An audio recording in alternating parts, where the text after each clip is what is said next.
దీనికి సమాధానం చెప్పు. నేను చెబుతాను. మూగోడు మాట్లాడుతున్నాడేమిటా అని ఆశ్చర్యపోతున్నారా?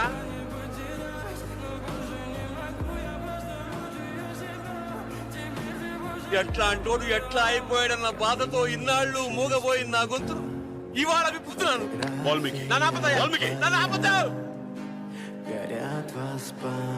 ఎవరి పేరు చెప్తూ సీమ ప్రజల ఊళ్ళో ఆనందంతో పులకరిస్తుందో, ఎవరి పేరు చెప్తే కరువు సీమలో మేఘాలు గర్జించి వర్షిస్తాయో, ఎవరి పేరు చెప్తే బంజరు భూములు పంట పొలాలుగా మారుతాయో, ఎవరి పేరు చెప్తే శత్రువుల గుండెలు చలవరిస్తాయో, ఆ ఇంద్రసేనారెడ్డి రాయలసీమ వదిలి ఈ వారణాసికి ఎందుకు వచ్చాడో తెలుసా?